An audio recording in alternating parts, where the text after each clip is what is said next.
अब हम देखते हैं कि मगध राज्य का उत्कर्ष। एक क्वेश्चन प्रीलिम्स में पूछता है कि मगध राज्य के उत्कर्ष के क्या कारण थे।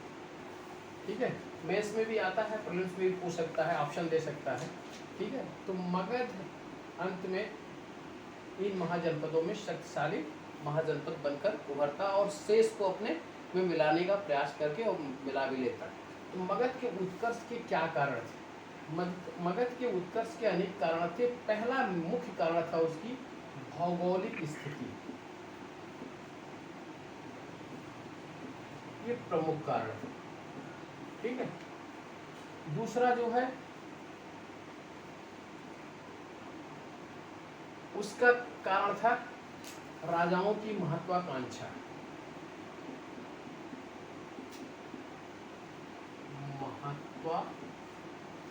महत्वाकांक्षा प्लस दूरदर्शिता।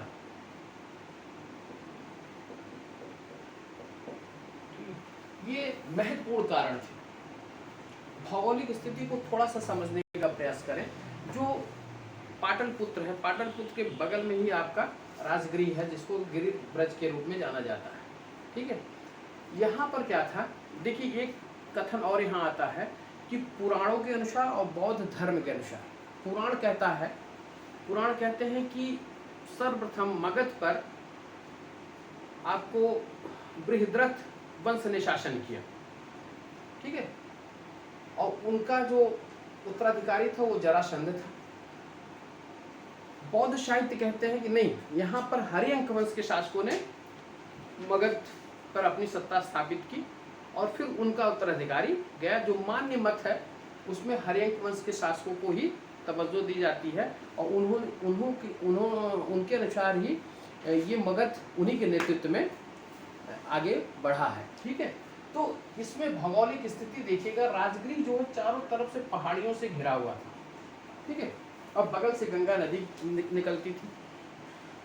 पहाड़ियों से घिरा होने के कारण जो है शत्रुओं से ये काफी सुरक्षित था, बाह्य आक्रमण का डर इस पर नहीं था। ठीक, दूसरा गंगा नदी बगल से गुजरने के कारण जो है यह उस समय के व्यापार वाणिज्य के लिए काफी मुफीद माना जाता था इसकी सिचुएशन। ठीक है, व्यापार वाणिज्य पर अधिकार हो गया और ये जो है सागर में जाकर मिलती थी, तो इसलिए पूरा यहाँ से वहाँ तक उसका व्यापारिक क्षेत्र पर मगध राज्य का अधिकार हो गया। ठीक है, उसके साथ साथ जो आपके पटना की और दक्षिण नहीं सॉरी आप कह सकते हैं कि पूर्व और दक्षिण की तरफ गया जो जनपद पड़ता है, वहाँ का क्षेत्र काफ़ी जो है घने जंगलों से भरा हुआ था। उस घने जंगलों से इमारती लकड़ी का प्राप्त होना और जंगलों से हाथियों का मिलना।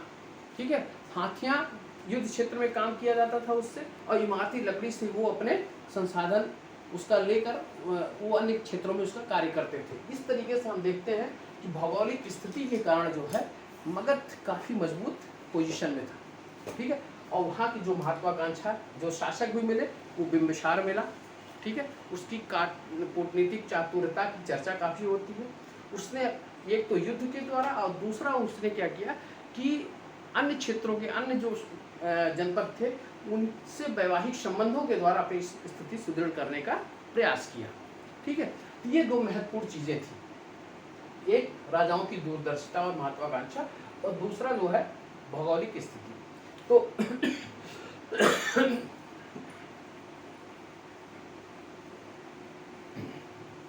अब हम आते हैं मगध में हर्यंक वंश।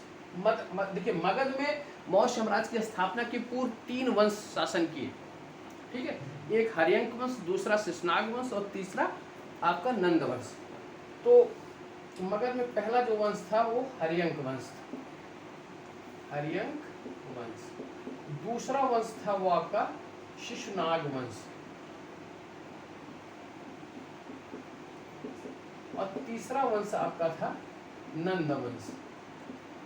ठीक, और इसके बाद नंद वंश के बाद चौथे नंबर पर आपका मौर्य साम्राज्य आता है, मौर्य साम्राज्य। जरा सोचिए, महाजनपद के बाद इन राजवंशों ने शासन किया। और फिर उसके बाद हमारे यहाँ साम्राज्यवादी अवधारणा प्राचीन भारत में दिखाई देती है।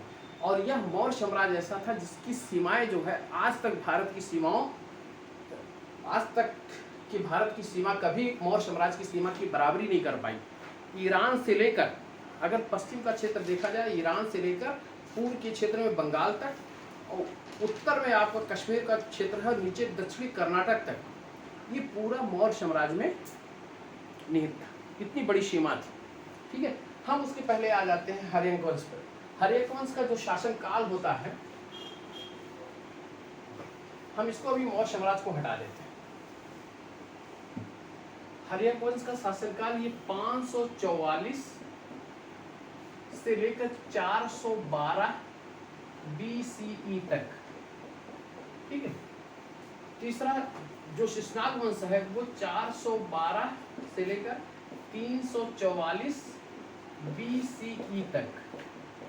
और फिर जो है, जो लास्ट का नंद वंश है, 344 से लेकर 323 BCE तक। ठीक है, ये 3 वंशों के विषय में आपको जानकारी लेनी है, हर्यक वंश, शिशुनाग वंश और नंद वंश। ठीक, हर्यक वंश के विषय में हम चलते हैं। हम दोनों को इस समय विलोप कर देते हैं, लोकीकरण कर देते हैं। आप इसके टाइम पीरियड को जानते रहिएगा। टाइम पीरियड से इतिहास समझने में काफ़ी सहूलियत होगी। मगध को आप अपने मस्तिष्क में विजुलाइज करिए कि पटना का जो क्षेत्र है वो आसपास का क्षेत्र वो मगध राज्य था।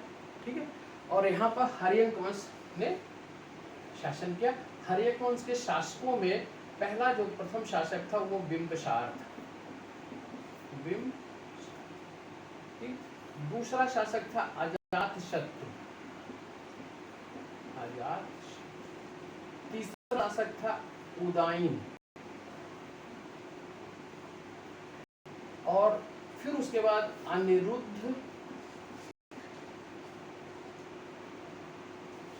मुंड, उसके बाद मुंड, अनिरुद्ध और नागदशक।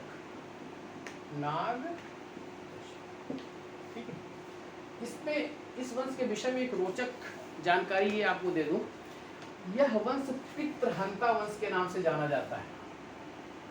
पितृहंता वंश। ठीक है, प्रत्येक शासकों ने अपने पिता की हत्या कर गद्दी प्राप्त की।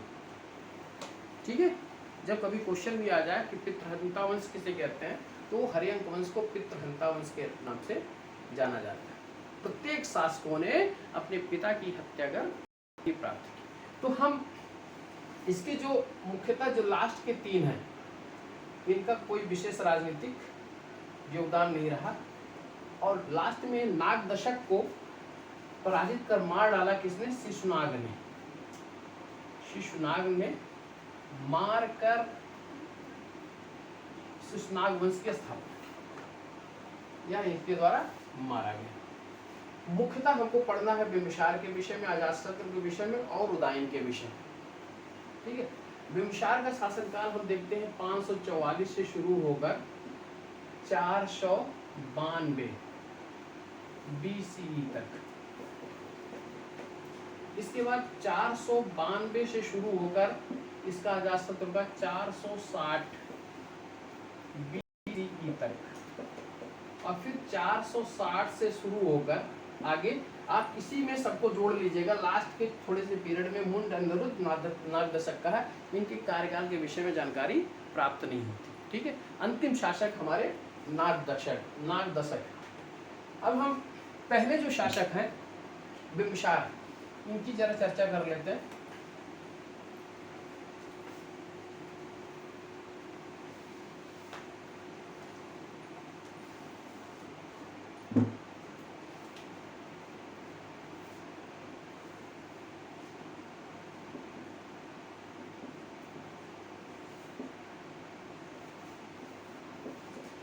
हाई 44 से लेकर 492। ठीक है,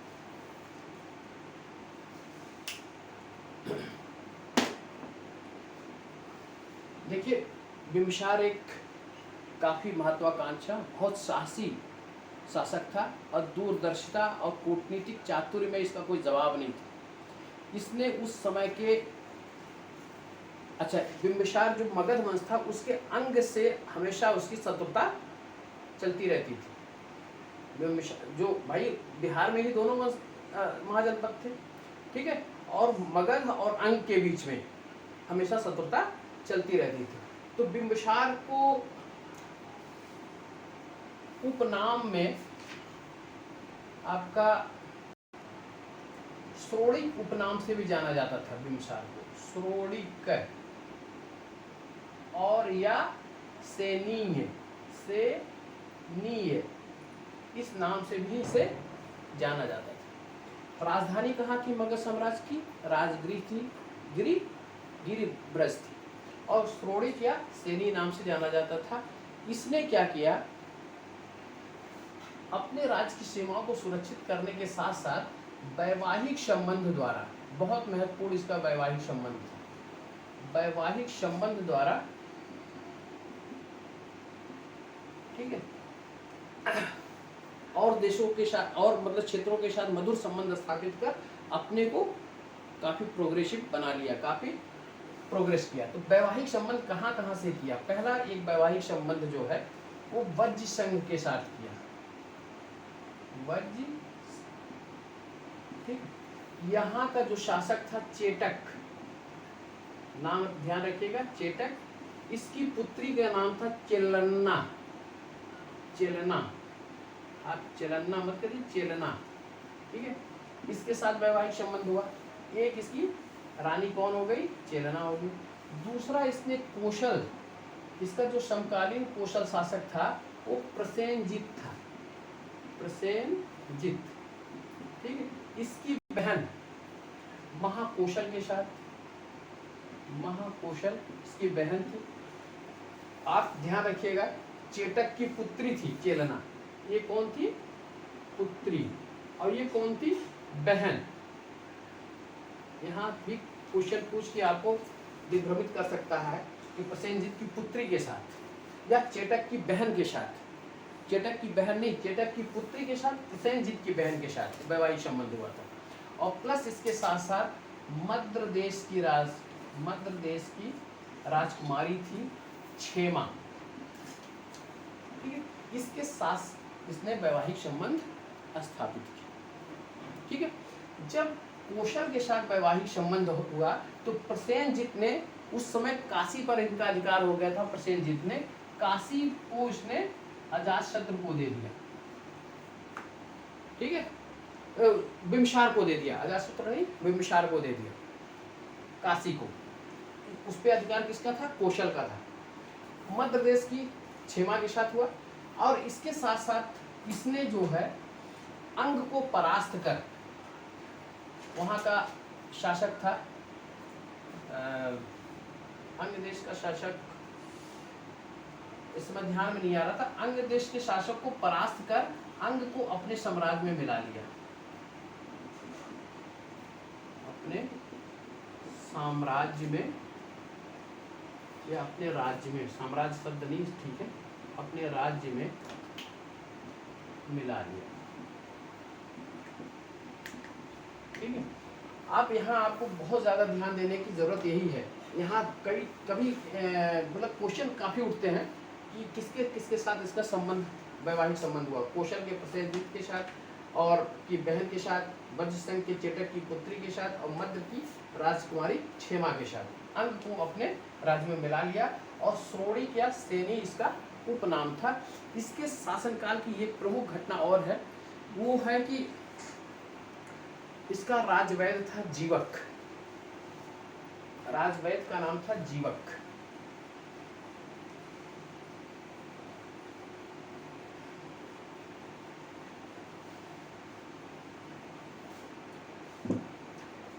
राजवैद्य का नाम क्या था? जीवक। सर अंग का शासक दधिवाहन था क्या? हेलो,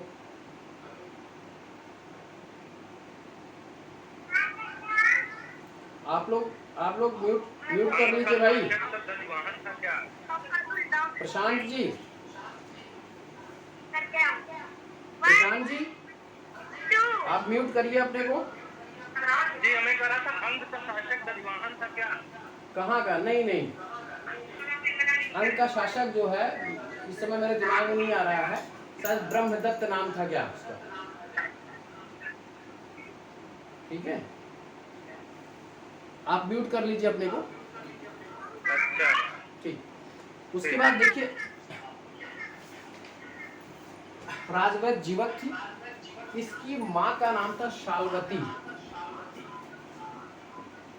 माँ का नाम शालवती था। शालवती को बिंबिसार ने अपने राज्य की गणिकाओं का प्रमुख बनाया था। इसको भी ध्यान रखिएगा, शालवती को अपने राज्य की गणिकाओं का प्रमुख।